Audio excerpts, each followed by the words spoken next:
House Speaker Mike Johnson recently introduced several foreign aid bills concerning Israel, Ukraine, and the Indo Pacific region. The legislation has spurred some House Republicans to consider removing him from his position. This internal party conflict arises despite Johnson's previous commitments to prioritize domestic issues, specifically the US border situation, before advancing foreign aid discussions. We will tell you all about it, but before that, if you're a fan of non-corporate funded free news and analysis, you have landed on the right YouTube channel. Okay, let's begin. Johnson unveiled three funding packages totaling $95 billion, in which $26 billion are for Israel, $61 billion for Ukraine, and $8 billion directed towards Taiwan and other allies in the Indo-Pacific. This move came at a time when the US southern border remains a significant concern, showing a potential shift in his legislative priorities that contradicts his earlier promises. Political commentator Michael Shannon voiced a strong critique of Johnson's actions. Speaking to the media,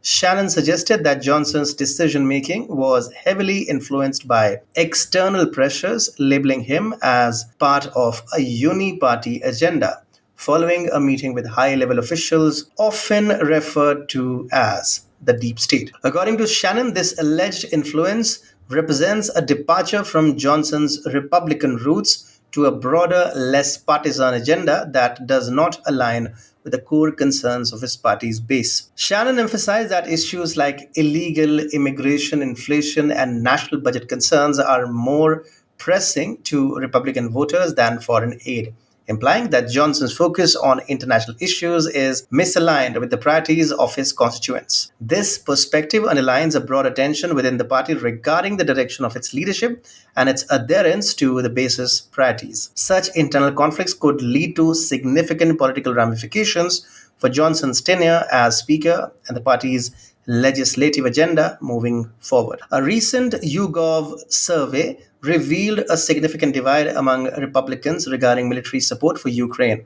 with 61% opposing further aid. This sentiment is particularly strong among MAGA aligned Republicans, 69% of whom are against sending more weapons and assistance to the Kiev regime, compared to 55% of their non-MAGA counterparts. Amidst this backdrop of dissatisfaction, House Speaker Mike Johnson faces challenges from within his own party.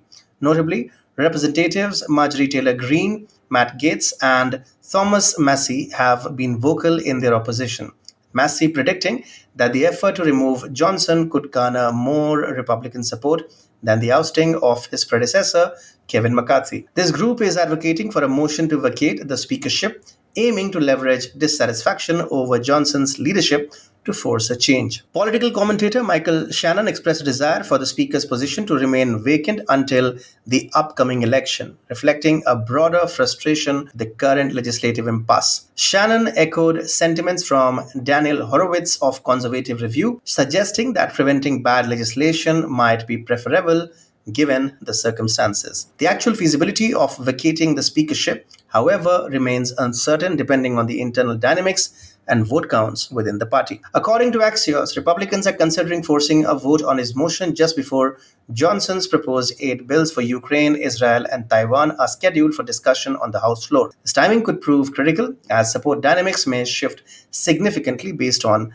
the legislative agenda. Meanwhile, some Democrats have expressed support for Johnson, particularly in light of his stance on the Ukraine aid bill.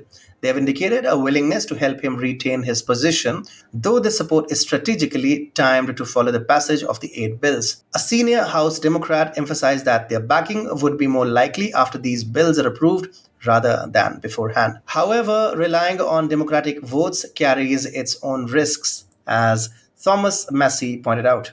Johnson's dependence on cross-party support could further alienate him from his party, potentially making him toxic to the conference. This delicate balance of political alliances underscores the complex dynamics at play in the House, where the future of Johnson's speakership and the direction of American foreign policy hangs in the balance. Wondering why a Republican would do such a thing? Trump doesn't have an agenda to control Ukraine. Democrats, along with their NATO buddies, do have a plan to capture Ukraine. In fact, Ukraine's agricultural bounty has already been turned towards the EU. NATO now controls Ukraine's farms. Watch this report. to know more.